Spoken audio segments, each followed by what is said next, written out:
All right, this is the next episode of True Wrestling Fans Discussions, continuing our retro pay-per-view review series. This is going to be In Your House 5. I'm your host, Mike. I'm Frank. Let's get to it. This is the final pay-per-view of 1995. Thank you, Lord. We're getting out of the gimmick year, hopefully into something better into 1996. Yeah. December 17th, 1995, Hershey, Pennsylvania, seasons beatings, capacity crowd, 7,289 people on hand for this one. Whoa. Oh, they had to turn people away.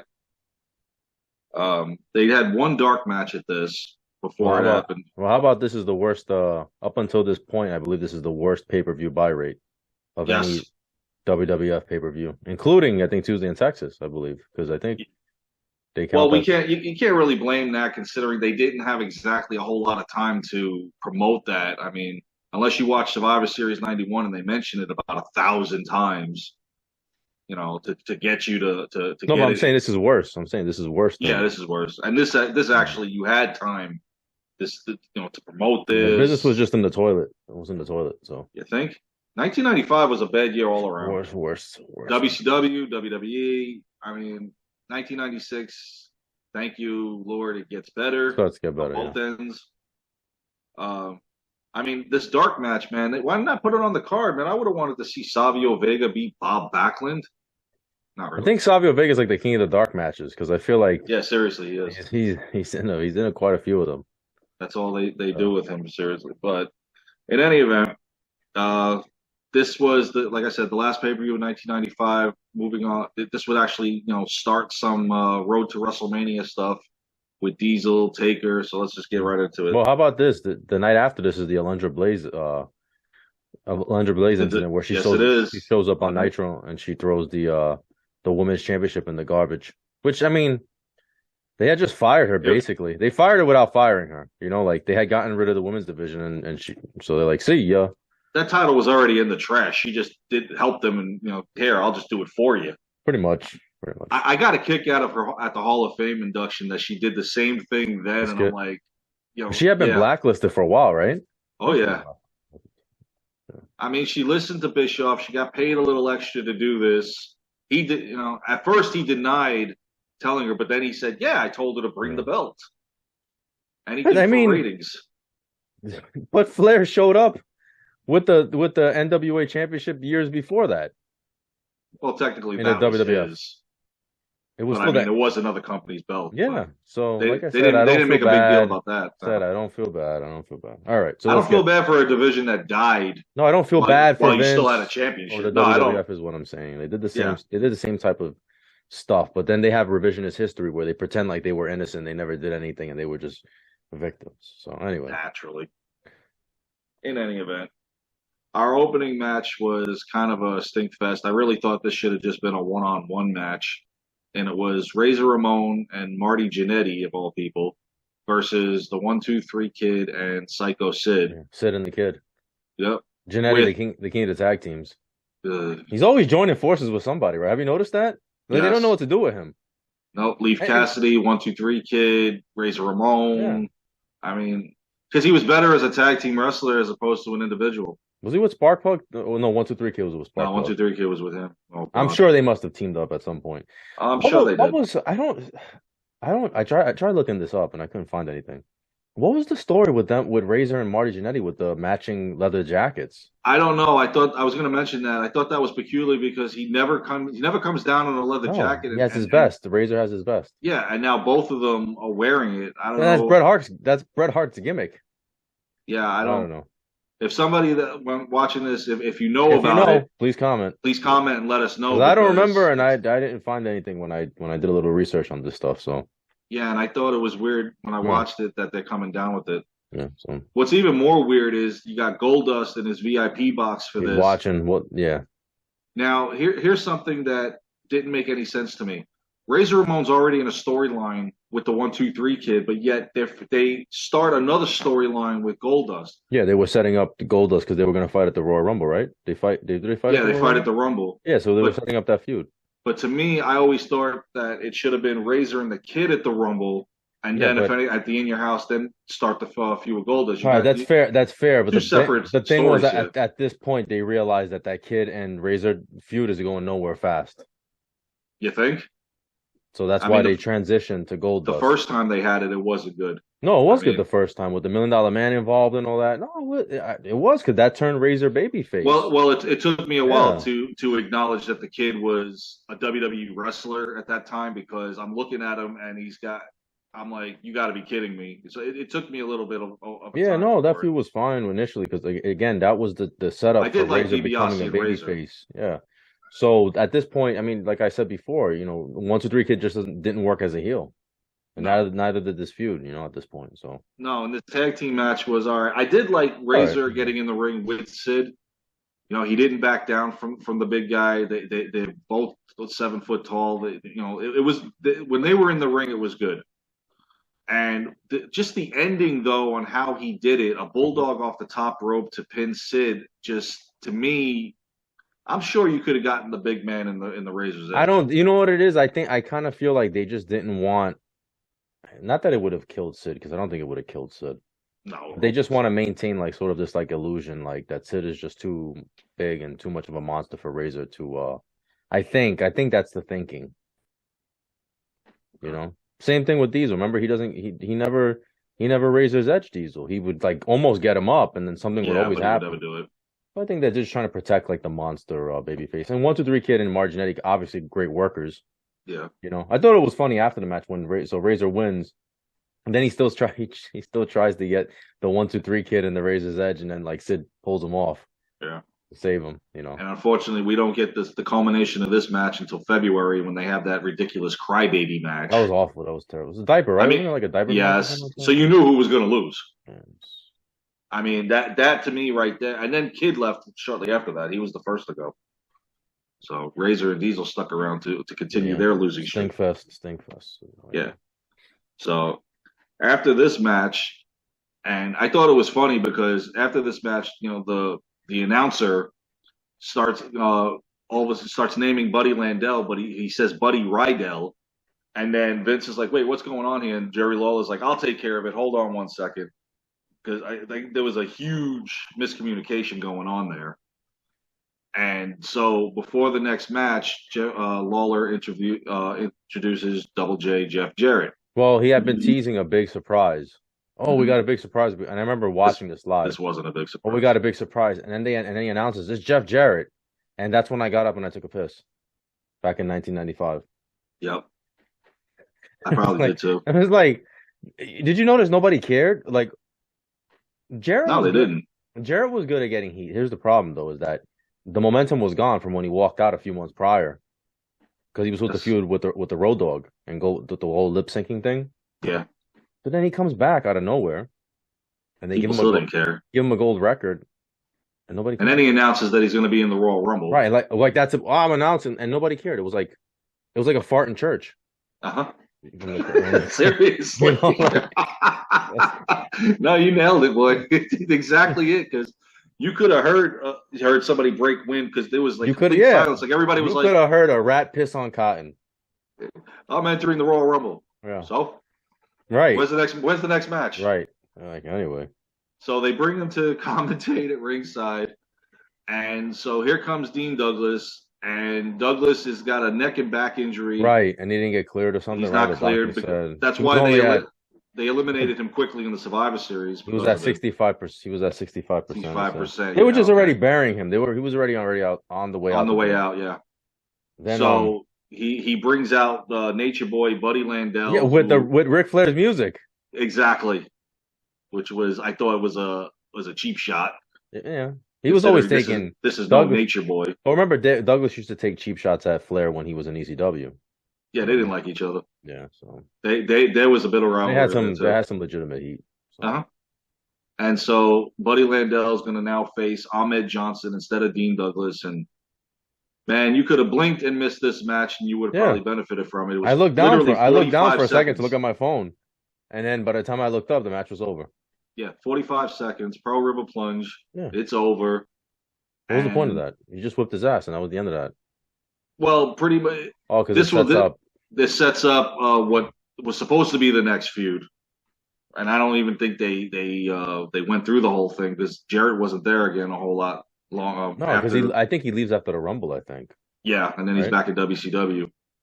And so, yeah, they set this up, and Lawler's interviewing Ahmed, and Jarrett's over there. He goes, I don't like him, and I love hearing Ahmed Johnson try to make talk shit to you without trying to curse, because he's really having a hard time with it. He goes, you punk, you achy breaky heart, heart wannabe. Yeah. Ahmed was believable though, man. I mean, I know he wasn't great, but he was believable as like a badass, like a legitimate, like if everything would have went the way it was supposed to, he would have been. Yes, right. And I was too. I was Ahmed Johnson mark. Yeah, I love the way he looked. Yeah. The mute, what we were, and we've talked about this. I don't want to get it, take too much time on it, but we already know what killed him. Yeah, multiple things. But during the interview here, and he's telling Lawler, if you eyeball me, then Lawler, Jarrett hits him with the plaque. The plaque that he had gold plaque. Yeah, it's gold plaque. It'll turn your finger green. So so now there's the next feud, or supposed to be the next feud. Ahmed did go after him though. He did go after him. Yeah, but even this feud to me is a step down for Ahmed. I mean, if you want you want to build this guy up, Jeff Jarrett is not the guy to. Because in this case, he's on his way of breaking 6,000 plaques, not guitars. Yeah, I don't even remember what happened with them, because, like I said, or you said too, Jarrett doesn't last much longer. No, he doesn't, and he's back in WCW, and then for 1996, and then 1997, he's back in WWE. It's like constant flip flopping here. It's ridiculous. So the next match on the card was, again, on paper it would look good, but just the execution was dumb. It was the Hog Pen match, Arkansas Hog Pen match. This was so with bad. A special guest referee of Hillbilly Jim, who Lawler was saying, he's kind of biased in this, so I got to agree. It was Henry Godwinn versus Hunter Hearst Helmsley, and this isn't even Helmsley being punished yet. Right, that's not until next year. I mean, you think this is a punishment? Yeah, but right now he's still undefeated, and they don't even tell you the stipulation of the match. Like, you got to figure this out as you're watching it. Like, okay, if the first person to get thrown in the pen loses, they don't even tell you this. It's like you think when they tell you Hog Pen match that you're actually going to fight in the Hog Pen. This is worse than the King of the Road match in WCW. Oh my God! With the Blacktop Bully was smash, and Dustin Rhodes, that was horrible. I think the whole time I'm watching that match, I'm like, okay, how are they bad as that was? How are they not getting hurt here or in a freaking accident? Yeah. That was the dumbest match next to Judy Bagwell on a pole match. So, I mean, we got to do an episode of the top 10 worst matches ever. That wasn't uncensored, right? I believe so. Yeah. So we'll be reviewing uncensored at some point. Yeah, I believe it was 95. Right before Dustin got out. I think it might have been the first uncensored. I'm not sure. Oh my God, worst match they could ever think of. Yeah, let's fight in an 18-wheeler on the way to the arena. Yeah. Okay. Oh, I forgot to say, bro, broke 6,000 guitars, never drew a dime. Damn it. I was waiting for. Well, that's why I said that he was on his way to breaking the plaques, not the guitars. All right. But as we go further with the In Your Houses, we got a Jarrett break. So, I mean, the feud between Godwinn and Hunter. I mean, Godwinn is one of Taker's boys, so he's getting on the pay-per-view. The fans aren't quite there with him, and of course, Helmsley is Helmsley. And Helmsley winds up throwing Godwinn into the Hog Pen, which that was the way to win the match. So Helmsley continues to be undefeated. However, he won the fight but didn't win the war. He got thrown into the pen, and of course Hunter has to sell the falling back into it and all this stuff. I mean, this match was just crap. I'm sorry, it was. There was no good on paper execution for this. I really don't know what Vince was thinking. So it's a good thing now that Vince is back in control. All he wants to do is sell the company. Otherwise, we'll get matches like this at WrestleMania. So in any event, our next match was Diesel pretty much coming to the aid of Shawn Michaels again. It was Big Daddy Cool Diesel versus Owen Hart. Yeah, and this was spanning from the incident on Monday Night Raw where Shawn collapsed. Yeah, where this guy had kicked him in the head, right? Owen kicked him in the head. It's also the same night that Diesel does that promo that he's back. That was one of the best promos he ever cut. And he was like kind of like a in between heel but maybe face, kind of like Yeah, the anti-hero. heel turn took a few months, and each Yeah. pay-per-view was another step. And this one here was another step towards it. Yeah. But that promo he cut the night at the Raw at the Survivor Series was awesome. I loved it. Definitely. That was the Diesel we wanted for the whole 1995. So, I mean, this match was short. Owen wins by disqualification, mainly because Diesel pushes the referee. Because he had the match won, but he takes his foot off of Owen and then winds up losing. And then after the match, he deems himself that he should be the number one contender for the title. Get to that in a little bit. But after the Diesel match now, they did a little thing with Santa Claus and Savio Vega's giving out gifts. And here comes Ted DiBiase. Yeah. You know, DiBiase says everybody's got a price. Come on in the ring, Savio. Vince is getting all irate. Did he buy Savio Vega? No, he bought Santa Claus. Yeah.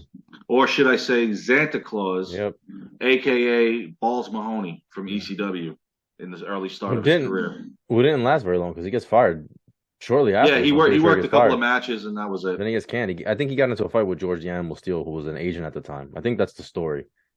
There's a couple of things rolling around on why he was gone from there. And then once he leaves WWE, he went to ECW. You know, he came up from Smoky Mountain Wrestling with this. Even if they kept the gimmick, I couldn't see it working. Santa Claus. I mean, no. It's a bad year. It's just Vince McMahon, man. So Santa Claus attacks Savio Vega. DiBiase makes you think that this is the next member of the corporation, which is sinking faster than the Titanic at this point. But in any event, the next match was a casket match between The Undertaker and King Mabel. And did you recognize a familiar face carrying Mabel down to the ring? No, who was it? I didn't notice. Jeff Hardy. Oh, okay. Because he had the short hair Yeah. at the time. But yeah, he was the one. So if you're watching, he was on this side. And he was grimacing a lot. I was trying to see if Matt Hardy was one of the other ones, but they took the camera off the guys carrying him. But yeah, Jeff Hardy was one of them. That's funny. Well, I think this was he was 16 when he started, and so this is probably when he's about 18 because he was, I think, in 1993, 94 he had started. Yeah, I remember at 94 they opened the doors at King of the Ring. I think it was. Yeah, the Hardy Boys did. Right? Yeah. So this match was pretty good between Taker and Mabel. Obviously, they have the urn. That's the gold chain. Yeah, Kama had melted it down. Yeah. Undertaker was never the same after that. I felt like his character was never quite. He wasn't He wasn't as invincible. Remember, like after they stole the urn and melted it down, he kind of like lost some strength. Yeah, but 95, 96, they really kind of changed his character a little bit. Yeah, they humanized him a little bit because it was just him just completely being indestructible. You can only do that for so long. Exactly. The character evolved, which has allowed him to be as long as he was. I just didn't like when they took Paul Bearer off him. I thought that was when that happened the following year. I was like, oh, come on. But then 6 years. 6 years though. Yeah. I mean, it worked out for what they did, but watching it for the first time, I was like, come on, man. Yeah. But they had Taker in the casket, and Mabel didn't close the casket for whatever reason. It wasn't even Mabel. It was Mo. Mo went to do it, yeah. Mo didn't close the casket. He walked away. Well, I think they said that Mabel had to be the one to close it since he was in the match. I don't know. By the way, by the time he gets back over there. Yeah, he's already up. Yeah, Undertaker, and he boots Mabel into there, and then I think he throws Mo in there too. Yes. I mean, the Men on a Mission went down fast. Yeah, the King Mabel. This is the end of King Mabel. This is pretty much the end of. Unfortunately, and I mean, nothing against the guy. I mean, they came up rapid as a tag team fast in 93, yeah, 94. No, I thought they were good. I like. But if you want to turn them heel, that's fine. But once Vince did it, and after SummerSlam, he's like, I got no faith in this guy. All right. I mean, it doesn't help that he was injuring people. He hurt Diesel and he hurt Undertaker. Legitimately. Yeah, your two biggest guys. Yeah. Did you notice after the match, Undertaker starts signaling for the belt? Like he makes the sign that he wants the belt around his waist. That's setting up him getting a title shot. Yep, because they do announce later on that the Undertaker is the number one contender at the Royal Rumble, which is now they're finally doing face against face. Mm-hmm. And what I thought was cool was he in the locker room when they're interviewing him, Diesel has a problem with that. Yeah, it's right at the end of the pay-per-view after Bret Hart's match. And that was another good promo that he cut And Taker's like, I don't dodge anybody, and they just stare each other down. I remember watching this, man, and being like fired up, like, wow, we're gonna get to see Undertaker versus Diesel. Like, it's crazy to think about it. Would have been cool if they would have started doing the triple threat matches back then. Imagine at the Rumble, imagine you got Diesel, Brett, and Taker in the same. Yeah. Brett would kind of be like the odd man out, but that was a good promo he cut, and Taker finally signaling that after all these years, I want another title shot. I want the belt. It's good to see. So yeah, and the Undertaker finally put to bed this feud with Mabel. Thank you. Thank God. In any event, now we go on to the main event, which is probably the best match of the. It was the best match of the night. I mean, it's not even close. I mean, this is one of Bret Hart's best matches ever, too. On top of it, I like how they referenced prior to the match SummerSlam '92 about Bret Hart beating. I'm sorry, Bulldog beating Bret Hart. They said he had two wins over him. They were referencing. Now I know the SummerSlam '92, but I couldn't put my finger on the other match they were talking about that he had the victory over, unless it was a Monday Night Raw or something. It was like, I don't know. Because I was backtracking when they were tag teams, and I'm like, well, Bret owns Bulldog at that point. I mean, he took the tag belt off of him. But his sister's there. Yeah, Bret's sister's there. A lot of reference to 1992, and including they said that he was wearing the same attire as he wore the night in Wembley Stadium. So this was a really good match. This was a half an hour too that they went, and it was not boring. Bret blading himself at one point during the match kind of had me nervous because this boy was just gushing blood. He was bleeding a lot. He did a good job of hiding it though. He did. It makes you look like he hit where the stairs meet, where they put them on top of each other. He hit that middle part, so it makes you think that the stairs, maybe a rigid part, did it. Yeah. And I mean, there was blood all over the mats, blood all Bulldog's tights, the ring. Bret talked about this in his book. He came up with the idea. He's like, I think that he should get cut during the match. He should get some juice. And it worked. He told Bulldog, don't worry about it. That Vince doesn't want us to do this, but that he'll take the heat basically, and he'll be all right. So after this match, I don't think Vince had a problem with it. Yeah, no, tremendous match. I mean, there were a lot of great spots. Oh yeah, could have gone either way, in my opinion. This match to me convinced me that Bulldog could be in line to be champion or in the main event status, if anything. Bulldog's the Susan Lucci of WWF.